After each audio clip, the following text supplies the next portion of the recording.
All right. Here we are, Delgatty's Rants, episode 2. Let's see. So this week we're going to talk about a few things. We're going to talk about Korean ginseng. We're going to talk about future plans. It's not much update in there. And we're going to talk about the cult of personality. And we're going to talk about the album of the week, which is Who's Next by The Who. And I am going to flip this record because I want to hear it while I'm listening. Hopefully YouTube doesn't block me for this. I don't know. We'll see. You guys see how loud it is. You guys might not be able to hear it, but I'm still going to hear it.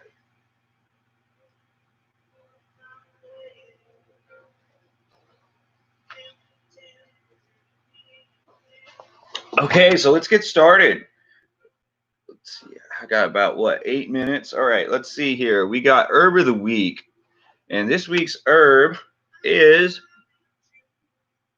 Korean ginseng. Let me hold it up to the light. Wait, can you see it? Is that too much? All right. It's not focusing. Whatever. You can see it. It's Korean ginseng. Man. Okay, so the literature I have on this, it's a section about like this long. Like it's so many uses it's got. Let me just pull up the tab here. What do I got? All right. Okay, so historical note. This is what this book says. It says Jin refers to man and Sing refers to essence. So essence of man. And panax is derived from the Greek word pan, which is all, and akos, which is cure, referring to its use as a cure-all. And it really is true because like this, it's good for so much of everything. I personally like to use it for vitality and for just like increased strength, increased libido, all of these sorts of things. It's really good for men. It's almost like a testosterone booster. Now, this is just me talking about my personal experience with it. But right here, it's listed as an adaptogen, and it's a very common adaptogen. My computer is not working here. Let's see. Where are the chemical compounds? So we got ginsenosides are damarine. Am I saying that right? Saponins that can be divided into two classes. The protopanaxatriol class, which consists of RG1, RG2, RF, and RE, and the protopanaxadiol class, consisting of RC, RD, RB1, RB2. Ginseng also contains other saponins, polysaccharides, amino acids, in particular glutamine and arginine, essential oils and other compounds. The new sesquiterpene hydrocarbons have also been recently isolated from the essential oil panaxine, panaginsene, and ginsengsine. And those sources for that are Kuo et al. 2003 and Richter et al. 2005. All right, we don't need to get caught up in the gory details, but this is an adaptogen. And what's particularly cool about adaptogens, like here is the clinical definition of what we have as an adaptogen. It says adaptogens are innocuous agents, non-specifically increasing resistance against physical, chemical, or biological factors or stressors, and having a normalizing effect independent of the nature of the pathological state. And this is the original definition of adaptogen by Breckman and Dartimov, 1969. And so they're natural bioregulators, which increase the ability of the organism to adapt to environmental factors and to avoid damage from such factors. So the pharmacological effects of ginseng are many and varied, contributing to its reputation as a potent adaptogen. The adrenal gland and pituitary gland are both known to have an effect on the body's ability to respond to stress and alter work capacity. Filaretov et al., 1988. And ginseng is thought to profoundly influence the hypothalamic pituitary adrenal axis. And this is Kim et al., 2003. The active metabolites of protopenaxidiol and protopenaxitriol saponins reduce acetylcholine-induced catecholamine secretion in animal models. And it may help to explain the purported anti-stress effects of ginseng. So my much more basic understanding of it is that ginseng is an adaptogen, and adaptogens help bring down cortisol, which is one of those compounds that build up in your body and cause stress and fatigue over time. And that is my understanding of ginseng. So some anecdotal stuff for me that I've heard about ginseng is that it builds up in your liver over time. The polysaccharides that I mentioned earlier,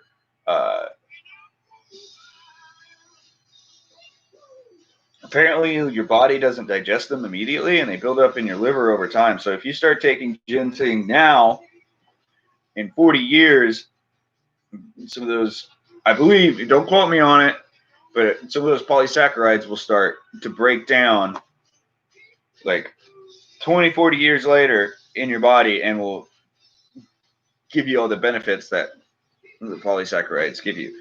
But supposedly they're like super complex, and one of the most complex compounds of that nature in any plant medicine like ever.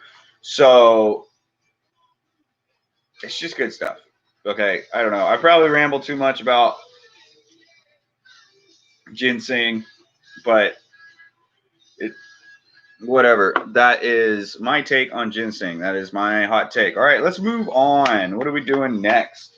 We've got future plans. All right, future plans. Still working on that date at Far Out Lounge for Doom Prophet. Let's see. We've been rehearsing a lot. We got a couple videos up. We're sounding pretty good. We're getting pretty tight. You know, it's gonna be fun. We might. I no promises, but I might try to get Secondhand Shag on the bill with us, and that would be fun. We talked about maybe trying to reach out to King Country for the show. That would be fun too. It all just depends. It's all up in the air right now. But let's see, what else do we got? I was going to go to Waco this weekend to try to record some stuff with Trey and Tyler, and if I can get Cecil to join us, maybe her. But I've been having lots of car issues lately, and I'm waiting on an MAF sensor. I'm hoping that fixes this problem where it's revving a lot. It might not. I might have to buy a throttle body too, but we'll see. Those are my plans as of right now. So I think that's about sums it up for future plans. What else do we got? Okay. The thing I want to talk about now, we're going to switch gears here. We're going to talk about cult of personality. Specifically, we're going to talk about Trump. And we're going to talk about how ordinary people have been completely duped by this megalomaniac that has taken advantage of all these not so bright people. And it's really kind of an indicator of how poorly educated we are in this country. The masses are just really in a bad state right now. They're in a bad way. They don't know how to tell fact from fiction. And it really shows when we have a president who relies on misinformation. And what I mean by that is like he has tactics, right? He appeals to these people's emotional states and gets them on some like sort of fundamental primal fear basis. He gets them all worked up. And then once you get somebody worked up in an emotional state like that, you start telling them things. And not only you start telling them things, but watch how him and his administration, they repeat things over and over and over and over again. They find a lie, like the voter fraud. Like there's no actual real evidence of voter fraud. We've had 63 court cases that all said there's no fucking voter fraud going on. But he just repeats it over and over and over and over and over and over and over again. So it doesn't matter what the facts are. The fact that you've had this guy up top repeating something over and over and over, now it makes it true in everyone's minds because they're already worked up in a fear state. And this is like emotional manipulation tactics, like 101. It's mass mind control. They've been doing this for a long time. If you can get a crowd worked up into a fear state, then they will listen to whatever you say. They will listen to whatever you say and believe it. And so now we have. It's really scary too because like I typically don't venture out of my own feed on social media, but every once in a while I'll try to venture out on my own feed, and immediately, it doesn't even matter what post it is, they're everywhere. Immediately you have people spouting rhetoric that is highly reminiscent of pre-1930s Germany. I mean 1930s Germany, pre-World War II nationalist rhetoric. I saw a guy comment literally on Mayor Steve Adler's cover photo, referencing the Volt, talking about how like he was, I don't know, he must have been drunk or something. It didn't really make much sense, but like this is a public post by a public politician, and you have people in Austin openly commenting like we are the Volk and we're misheard. Like the Volk, you realize that term? It's a Nazi term.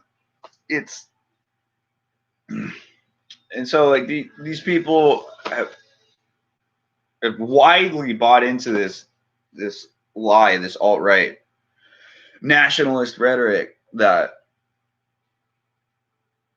I mean, it's not very logical, but this isn't about logic. This is about this primal sense of fear and being pushed out, and like these people aren't being heard.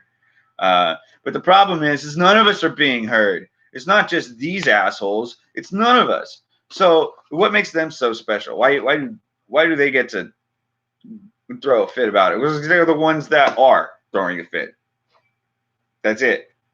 They're the ones with the balls to do it. So, you know, hate them, love them, agree with them, disagree with them. They're the ones moving and stuff right now, but it's really scary because the events that have happened recently echo. If you studied anything about pre-World War II Germany history, like they blew up the Senate and took it over with a mob and put Hitler in power, and you've got people running through the Capitol doing literally like echoing that chain of events right now, and not only echoing that chain of events, but literally spouting the same rhetoric. And you've got people up there saying things like Hitler was right, this and stuff, you know, 6 million wasn't enough, and just this horrible, atrocious statements that we all know is, you know, utter bullshit. But these people have somehow bought into this because they've been so worked up in this fear state. It's not a logical front brain. It's like a process. It's a primal lizard brain type of process. And frankly, there's no reasoning. Like, I've even been thinking about creating a fake social media account just to go and see how bad the problem really is. Because, like, you think, oh no, my friends couldn't buy into that. That's a fringe. No, it's not. It's not a fringe. I guarantee you went to school with at least 3 or 4 people that buy into this crap. Anyway, I think said about all I'm going to say on the cult of personality topic. We're running a little over time, running about twice as long as I would hope. But let's move on. The last, we're going to finish this up with album of the week. I hope YouTube hasn't blocked me. I hope you guys haven't been able to really hear the songs, but I don't know. We'll see. So, album of the week is Who's Next by The Who, and this is like one of my all-time favorite albums. It's got so much richness and depth to it. A lot of the songs that made it onto this album were actually cut from a concept album concept. The concept album concept. Yes, I meant to say that twice. By Pete Townsend. So, like, for example, the opening theme of what would have been that concept album is Teenage Wasteland, and it's about there's been a nuclear fallout, and the main protagonist and his girlfriend are trying to leave their hometown and get away from the wasteland, and they're teens and they're trying to like leave. So Teenage Wasteland, and it was Baba O'Reilly. I mean, sorry, my bad. It's called Baba O'Reilly. Oh, and the reason it's called Baba O'Reilly is because like that breakdown with the violin was based on the teachings of this Guru Baba that was really influential on their songwriting and their world philosophy.